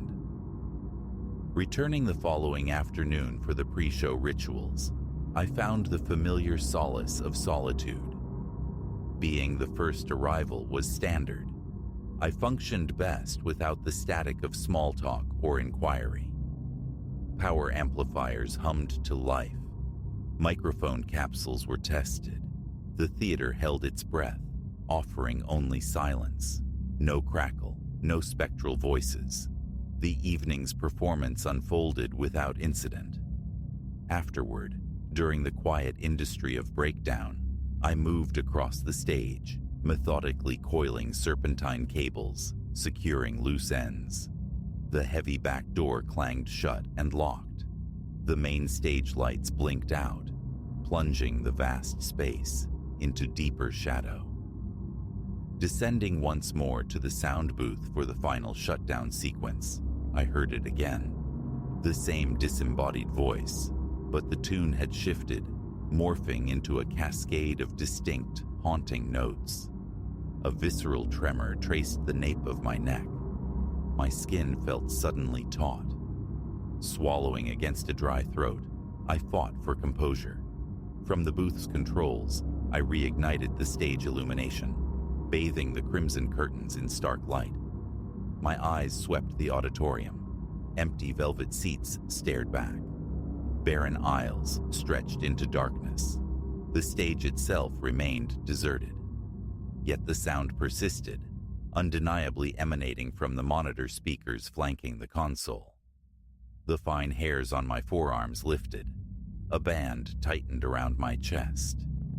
Systematically, I muted each channel, one by one, chasing the source. The singing continued, unwavering, until the master mute plunged the booth into abrupt silence. The next morning, recounting the experience to Marco and Lena felt like narrating a fever dream. Their expressions, a mixture of polite skepticism and concern, spoke volumes. Fatigue, they suggested gently, played tricks on the senses. I offered no rebuttal, though conviction settled hard in my gut. I knew alertness from exhaustion. My profession demanded an intimate familiarity with the nuances of sound, every subtle hiss, every electronic murmur. This was my craft, not fantasy. During the afternoon lull, propelled by a need for empirical proof, I initiated a comprehensive diagnostic. Hours bled away as I meticulously examined microphone lines, wireless transmitters, frequency allocations, every component scrutinized. No fault revealed itself. A part of me desperately craved the mundane relief of a technical glitch. Yet, a more insistent, unnerving part yearned for validation, for another encounter. Curiosity was blossoming into something sharper, bordering on obsession. That evening featured a vibrant musical act. I remained anchored backstage, managing the wireless mics while Ms. Albright, the stage manager, orchestrated the cues from the wings. Everything proceeded flawlessly. Post-curtain call, the familiar rhythm of my duties resumed, gathering equipment, rolling cables with practiced efficiency, extinguishing the stage lights until only the single spectral ghost light remained. Back in the booth's relative sanctuary, a faint chill accompanied the final shutdown procedures. Alone in the dim glow of the console, I keyed the main microphone. Test. Level 1, 2, I murmured, watching the digital meters flicker impassively. Silence answered. A fragile sense of relief bloomed, only to be instantly shattered. A whisper breathed through the monitors, soft, sibilant, shaping my name. Elias. I froze, every muscle locking. It was unmistakably a woman's voice, low and unhurried. The console's meters registered barely a tremor, yet the sound filled the small space, undeniable. A hot rush surged through my chest. My mouth turned to dust. Sweat pricked my palms. I spun around, scanning the darkened house. Nothing stirred. The stage was a landscape of shadows. Leaning towards the microphone, my voice raspy, I managed, "Who's there?" Only a low, staticky crackle responded. Pushing back from the chair, I descended the booth stairs and crossed to the stage entrance, thumbing the switch for the work lights. Harsh illumination flooded the theater, banishing shadows, revealing rows upon rows of empty seats, the vacant aisles, the bare stage. Still, no one. An inexplicable impulse made me lower my voice. "Is anyone here?" The question echoed, swallowed by the cavernous space. Silence was the only reply. I conducted a methodical sweep backstage. Dressing rooms, dim corridors, shadowed alcoves. Each space yielded only emptiness. Returning to the booth, I killed the power to everything. The clicks of the switches unnaturally loud. Forcing myself towards the exit, I felt unsteady, a profound disquiet settling deep within me. The following day, I mentioned it, hesitantly, to Rowan, our lighting tech. He offered a wry smirk and the predictable diagnosis. I needed a vacation. I couldn't fault his logic. It had all the hallmarks of a spectral cliché. But a gut certainty refuted his dismissal.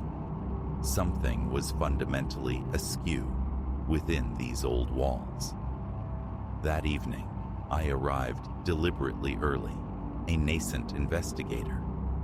Ascending the narrow stairs to the catwalks high above the stage, I scanned the dusty network of beams and rigging, searching for a hidden speaker, an archaic wire capable of generating such anomalies.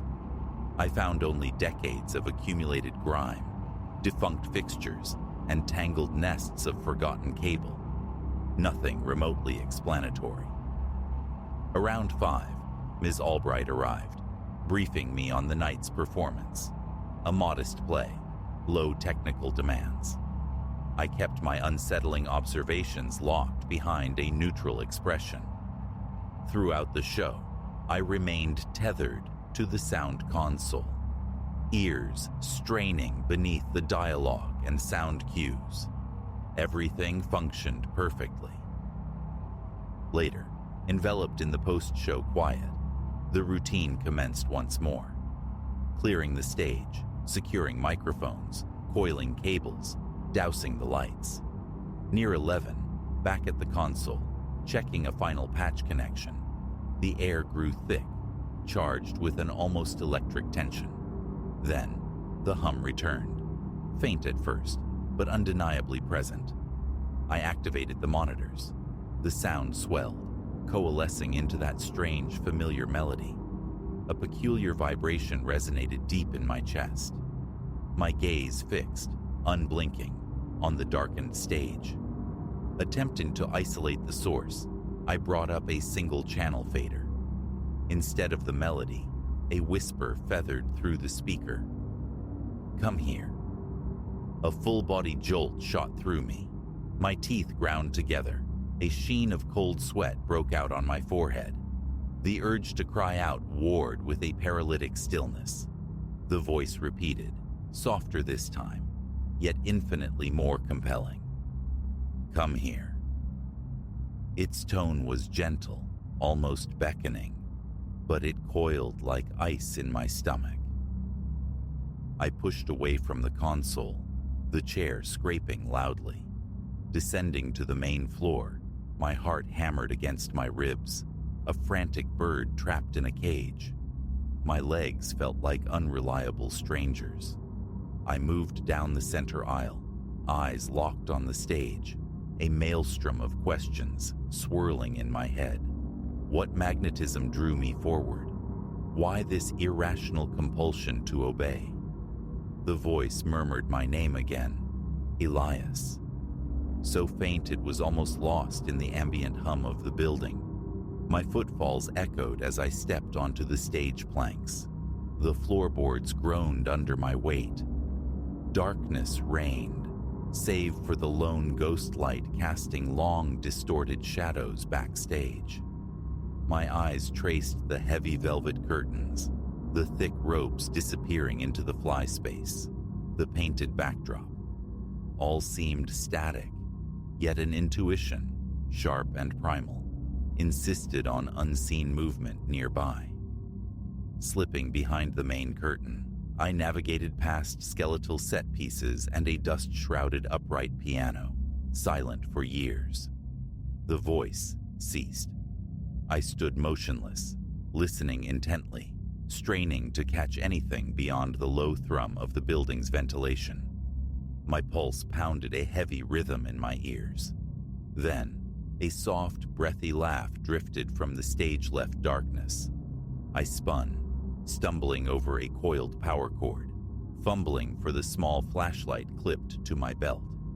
Its beam sliced through the gloom, landing on a narrow door, the entrance to the basement storage, a space I seldom entered, known for its clutter and damp, musty air. The laughter seemed to have originated from that threshold. Hesitantly, I approached, the flashlight beam dancing over grimy walls, scarred flooring, stacks of discarded theatrical detritus. My hand reached for the doorknob. It turned, unlocked. Easing the door open, I peered into the abyss. Dust motes swirled lazily in the cone of light. The smell hit me. Stale earth, damp concrete, decay. I took a tentative step onto the top stair, testing my footing. My shoe scraped grit. Behind me, the heavy door swung shut with a dull thud that made me jump, exhaling sharply. My hands trembled. "Hello?" My voice sounded thin, swallowed by the stone confines, echoing back unanswered. Pausing on the final step, I swept the flashlight beam across the subterranean space. Rows of metal shelves sagged under the weight of forgotten props, defunct lighting instruments, and spectral costume remnants. A few forlorn chairs huddled in a corner. The air felt dense, heavy. Reaching up, I found the pull chain for a bare overhead bulb. It flickered reluctantly to life, casting a weak, jaundiced glow over a kingdom of dust and cobwebs. I moved cautiously, peering behind shelves, under draped tables, utterly empty. A creeping certainty that I'd made a grave error began to prickle my skin. An urgent desire to retreat surged. As I turned back towards the stairs, the voice whispered my name again, Elias. This time, it was terrifyingly close, intimate, as if spoken directly beside my ear. The hairs on my neck and arms snapped erect. I whirled around, flashlight beam cutting wildly through the air. A flicker of movement, a shadow detaching itself near a stack of leaning flats, painted canvas walls from some forgotten production. My pulse surged, a violent thrum that made the flashlight tremble uncontrollably in my grip. I tried to speak, but my throat constricted. My feet felt rooted to the concrete floor, yet I forced them forward, step by agonizing step, towards the leaning set pieces. My head swam. The air felt thin. Nothing lunged from the shadows. I continued to probe the darkness with the light, kicking aside brittle cardboard boxes, searching for a hidden figure. Dust and debris were my only discovery. Then, the barest sensation, a whisper of displaced air against the back of my neck, like a soft exhalation inches away. My entire body went rigid.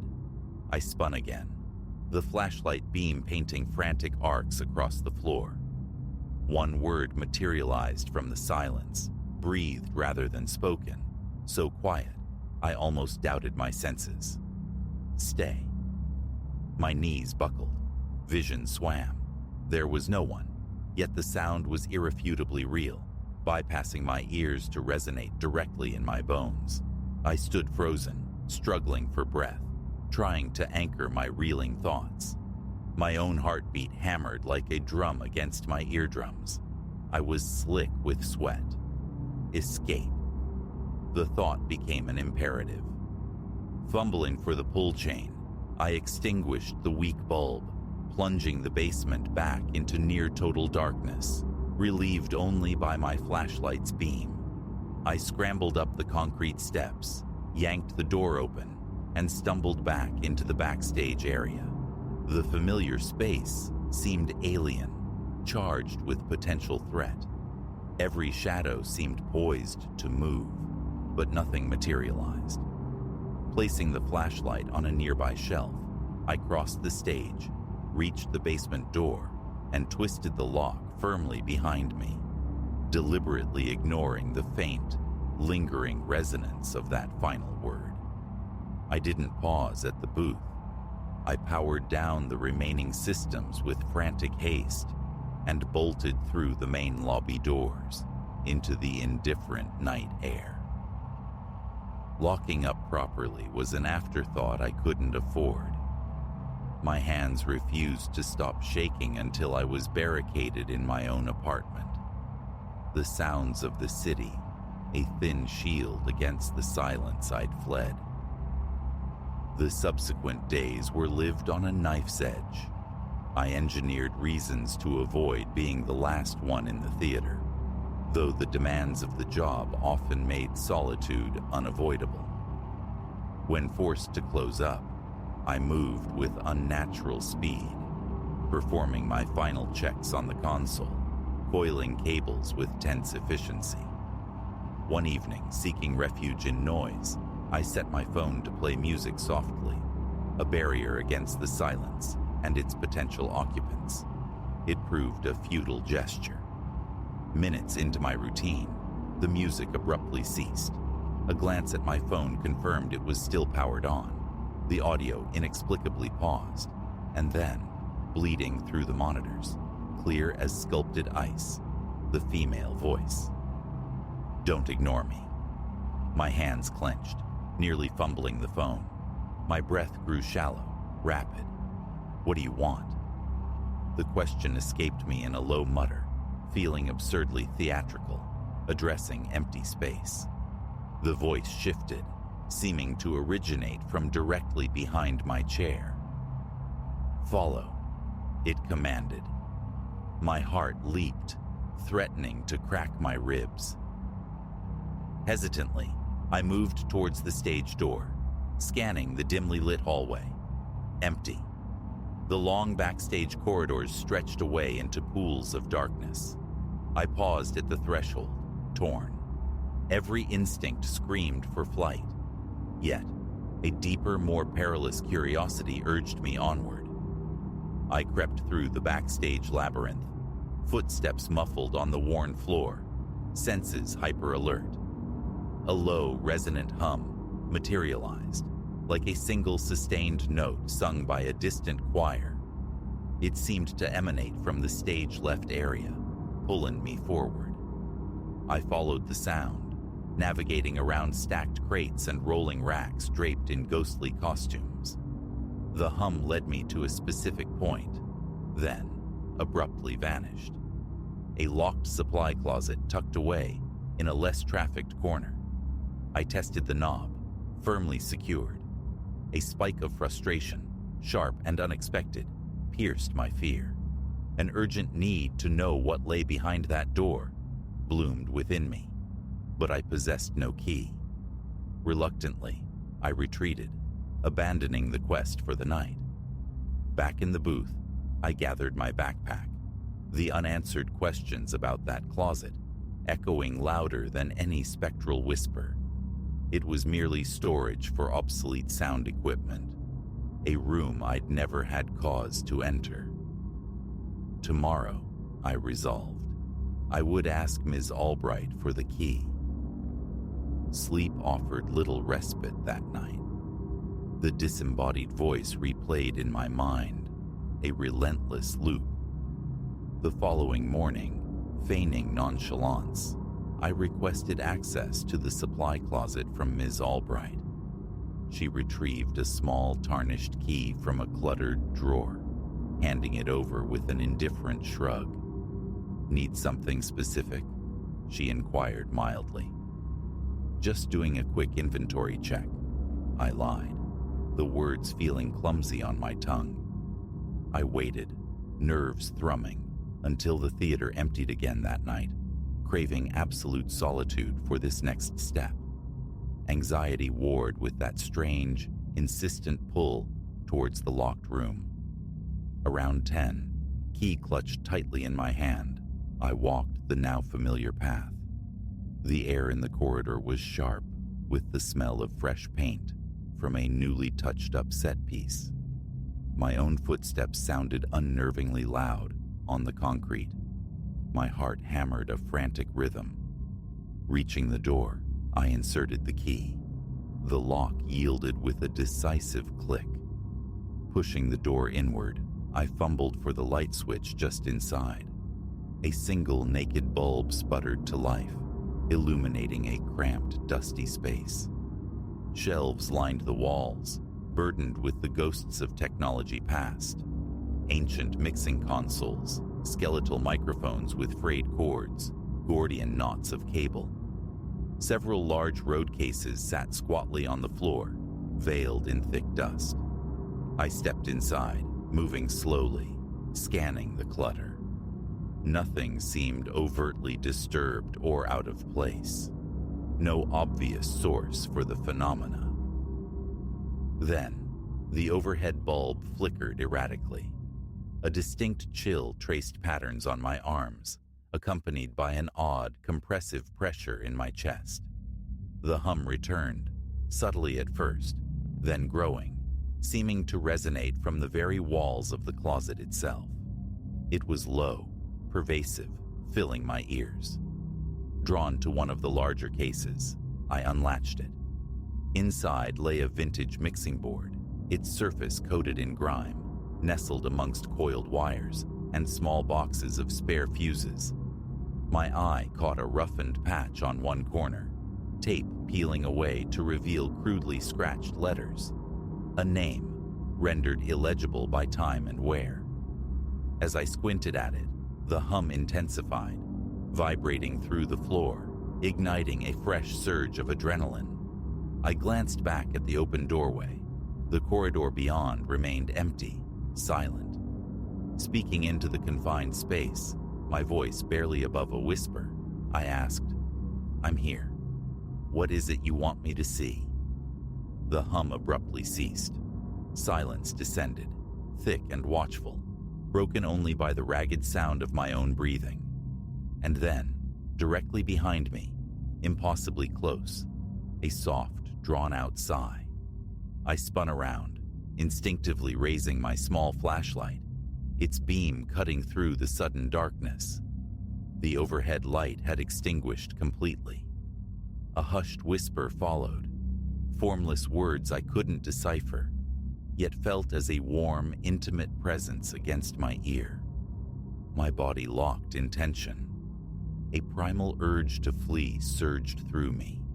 Scrabbling blindly for the exit, I pointed the flashlight towards the rectangle of lesser darkness that marked the doorway, stumbling forward. Just as I reached the threshold, poised to escape, my name was spoken again. Elias. The clarity was absolute, the proximity terrifying, as if the speaker stood inches away. I froze for a heartbeat, unable, unwilling to turn back. My stomach churned, my legs felt watery. Then I was through the door, pulling it shut, fumbling with the key until the lock clicked home. I didn't run, but walked swiftly, purposefully, towards the main exit, not bothering with the remaining lights, needing only the vast, indifferent expanse of the night sky. Leaning against the cool brick exterior wall, I dragged air into my starved lungs. Sweat plastered my shirt to my skin. A dull ache throbbed behind my eyes. The presence, the voice, it had lured me to that closet, but the purpose remained shrouded in unnerving ambiguity. Was it a plea for discovery? A lure into its unseen domain? The theater itself felt sentient, watchful. I vowed not to return to that closet, not that night. Sharing this escalating strangeness with colleagues was pointless. Disbelief was a wall I couldn't breach. In the nights that followed, the voice persisted, an intermittent haunting. Sometimes a fleeting snatch of melody caught at the edge of hearing. Other times my name whispered across the empty seats. The pull remained, a dangerous counterpoint to my mounting terror. I streamlined my closing routine, desperation lending speed to my movements, minimizing my time alone in the echoing structure.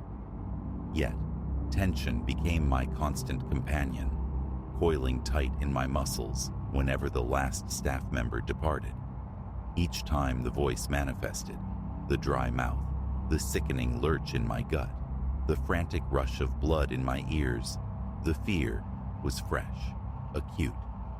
I still work in that venerable theater. Every evening, as the applause fades and the audience disperses, a familiar ritual begins within me. I brace myself. While checking the equipment, coiling the cables, My eyes constantly scan the shadows. My ears strain against the silence, waiting. The basement remains locked, its secrets undisturbed. The supply closet door stays shut, but the presence lingers, a palpable weight in the air, hovering just beyond perception. It wants something, discovery perhaps, or maybe simply surrender. I tell myself I can manage this, that it's merely aberrant acoustics, faulty wiring. Deep down, I know better. This is no glitch. It's real, undeniable, yet utterly unprovable. And every night, as the last one remaining, enveloped by the vast, expectant silence, I feel my body tense, preparing for whatever the voice intends next.